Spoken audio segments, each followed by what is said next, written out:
We live in interesting times, and there's been a lot of news and commentary about a certain document that has been issued in the church. And I honestly don't have the patience or the time or the will to get into this commentary anymore.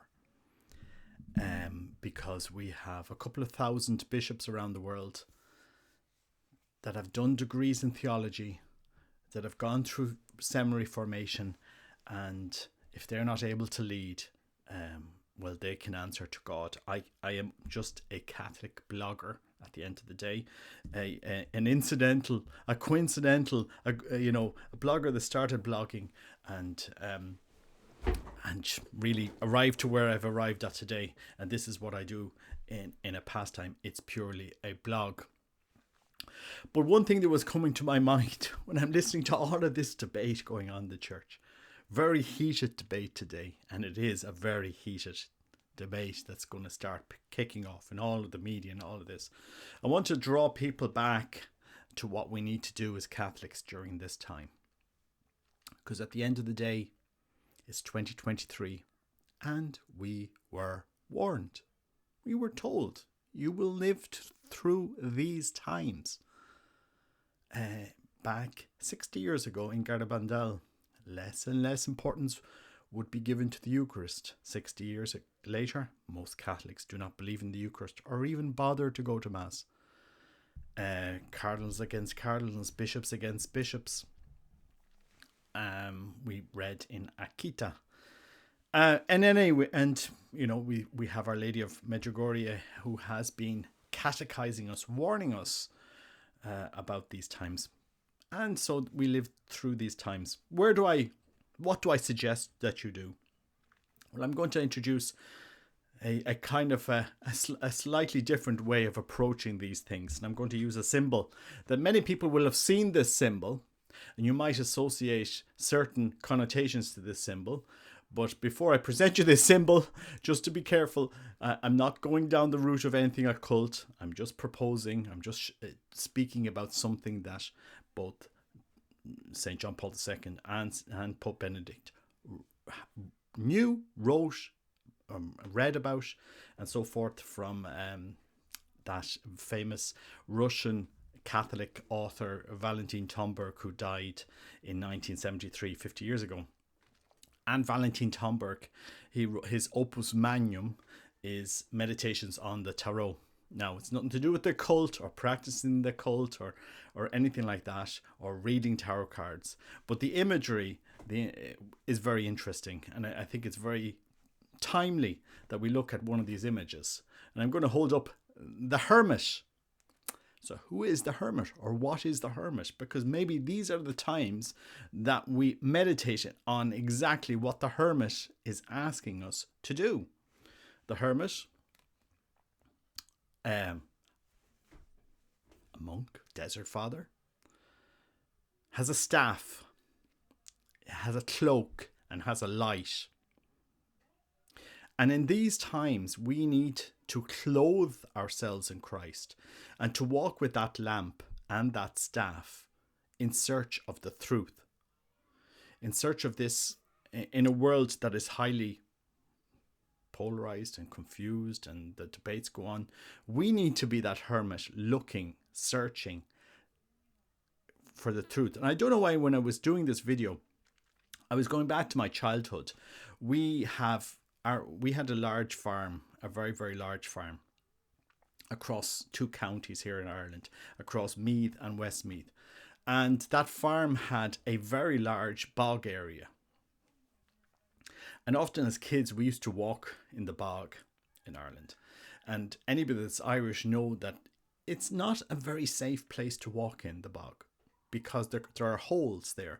There are little channels, and you can actually die. Kids have actually fallen into different holes and bogs. So as kids, we were taught to walk in the bog with a staff. So as you're going along, you're looking where you're placing your foot, and then you're prodding the ground with the staff.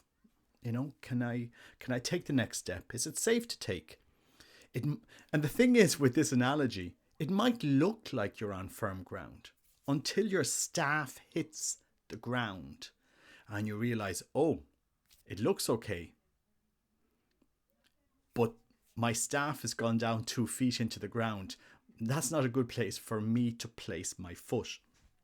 And so, and what I'm going to say to Catholics here, there are 2,000 years of saints who have clothed themselves in Christ, who have taken up the light of the faith, and who have trodden the road. The old ways ministry. This is what we need in the church. Old ways ministry. Old ways ministry doesn't mean you're stuck in the old ways. It means that you progress carefully and slowly with the staff and with light, clothed in Christ, and you walk forward. But you don't create new ways. These ways already exist. And we need to walk carefully along with the staff and with the light. And I think this analogy is very important at this time.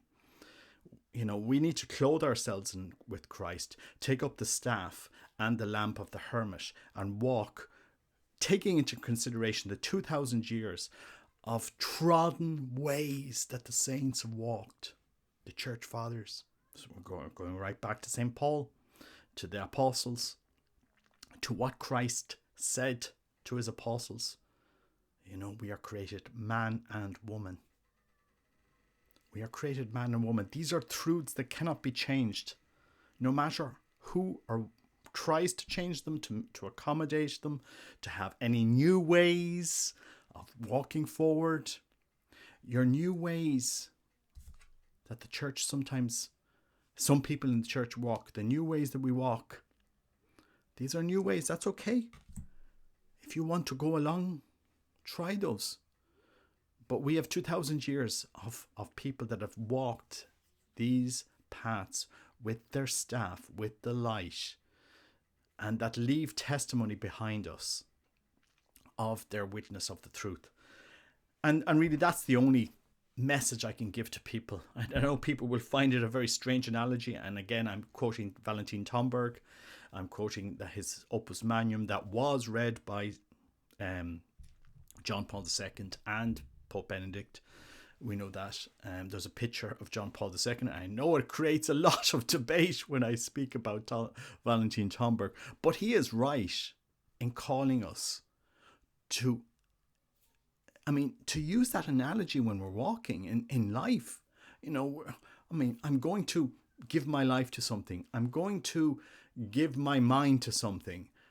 You know, what did those who walked behind us do? What did they tell us? You know, if you read the Philokalia, if you read the Desert Fathers, the Church Fathers, the lives of the saints, they talk about, you know, how we progress in the spiritual life. What are the actions we need to take, and what are the actions we need to avoid? How we're supposed to look after our heart, how we're supposed to understand chastity, which is not just bodily chastity, but also chastity of our heart, of our emotions, and so forth. It's far broader than what some people just think. And in this world that is so, it is what it is, and it has crept into the church, we cannot just ignore 2,000 years of trodden paths of the saints, of the masters of the spiritual life, east and west, that have spoken to us about a way of perfection. You know, I feel sorry for people that are being led down the wrong path by somebody who doesn't have a staff and a light. You don't have the patrimony, the living tradition of the church to tell us, is this a way that we should be living? Is this going to get me closer to God? I don't know. And again, I'm not going to get into the whole politics of the church, because there will be so much spoken about, written about, and I just want to get out of that. But I would just ask Catholics to follow my channel. Trod carefully. Sometimes trodden paths are good paths. If you're going through a bog and you see a trodden path, that many people have gone through. You say, well, I can walk along this path. New ways of walking. Someday, you might just find yourself 6 feet down a hole. Oh, I didn't know, but there's other people said it was fine and blah, blah, blah. Search for the truth. Search for what is true, good and beautiful.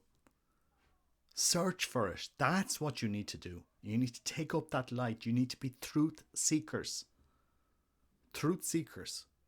It's not about hating people or anything of the sorts. It's about searching, looking, seeking the truth. And what was true 2,000 years ago remains true today. And we should not be afraid to lead people to the truth. Christ didn't come to abolish the law. We shouldn't be afraid to boldly lead people to the truth. To show them, to shine light on the truth. What is the truth? Pray for the church. And again, I'm sure this video will cause you to think a little bit. But I do ask people to use that analogy. Be careful where you walk. Sometimes new ways are not the best ways. I can tell you that. Sometimes the new ways are not the best ways. Old ways progress, but they don't change their ways. And I really do think as you progress in life, and life is incredibly precious, take up that staff and walk carefully in the truth. God bless you. Take care. Bye-bye.